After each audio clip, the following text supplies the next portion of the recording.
যে এটি ছিল শিক্ষার্থীদের সঙ্গে প্রতারণা। 2024 সালের জুন মাসের 15 তারিখে তারেক রহমান আসলে কোটা সংস্কার ইস্যুতে হাসিনা একজন প্রতারক বলেই বারবার জনগণের সঙ্গে ধোঁকাবাজি করছে। কোটা সংস্কার ইস্যুতে শুরু শেষ হয় শেখ হাসিনার পালানোর মধ্য দিয়ে।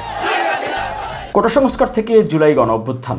2014 সালে তারেক রহমান প্রথম সরকারি চাকরিতে কোটা 5% প্রস্তাবনা তার রাজনৈতিক কর্মপরিকল্পনায় অন্তর্ভুক্ত করেন 2014 সালের 15 জুলাই এবং লন্ডনে এক অনুষ্ঠানে তিনি বক্তব্যে সেটি কিন্তু উল্লেখ করেছিলেন। মেধাবীদের জন্য জায়গা করে দিতে সরকারি চাকরিতে কোটার হার কত আপনারা কি জানেন? সরকারি চাকরি যে কোটা আছে এখন বোধহয় দেশে যেটা আছে প্রায় 50 ভাগের মতন কোটা আছে। আমি মনে করি এই কোটাটা 50 থেকে কমিয়ে মেধাবীদেরকে জায়গা দেওয়ার জন্য 5% মধ্যে নিয়ে আসা উচিত। এরপরে 18 আন্দোলনের প্রসঙ্গ এখন তুলছি না। 24-এর যেই জুন জুলাই আগস্ট কোটা সংস্কারের দাবিতে সারা দেশে আন্দোলনরত প্রিয় ভাই ও বোনেরা, 24-এর কোটা সংস্কার আন্দোলন থেকে 5 আগস্ট ছাত্র জনতার গণ অভ্যুত্থানের বিজয় পর্যন্ত 8 দিনে 9 বার দেশবাসীর উদ্দেশ্যে দিক নির্দেশনামূলক বক্তব্য দেন বিএনপির ভারপ্রাপ্ত চেয়ারম্যান তারেক রহমান। এবং সেই 2024 সালের জুন মাসের 15 তারিখে তারেক রহমান আসলে কোটা সংস্কার ইস্যুতে যেই বক্তব্য দিয়েছিলেন, ইতিহাসের সাক্ষী হিসেবে, ইতিহাসের দলিল হিসেবে আপনাদের সামনে তুলে ধরছি। Open media cell MAG live এই ডিজিটাল প্ল্যাটফর্মে মিরাজ হোসেন গাজী। দেশের প্রিয় তরুণ যুবক ও ভাই বোনেরা, আপনাদের অনেকেরই মনে আছে 2018 সালে কোটা বিরোধী আন্দোলনের সময় স্বৈরাচারী হাসিনা কোটা প্রত্যাহারের আশ্বাস দিয়েছিল।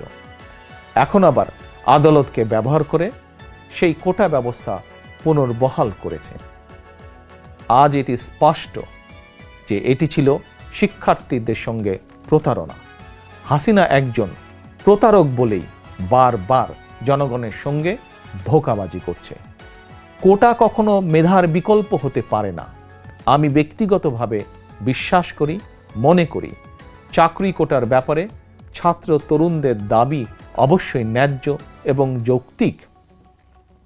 জনগণের রায় বিএনপি সরকার গঠন করতে পারলে অবশ্যই ছাত্র তরুণদের যে কোনো যৌক্তিক এবং ন্যায্য দাবি বাস্তবায়ন করবে।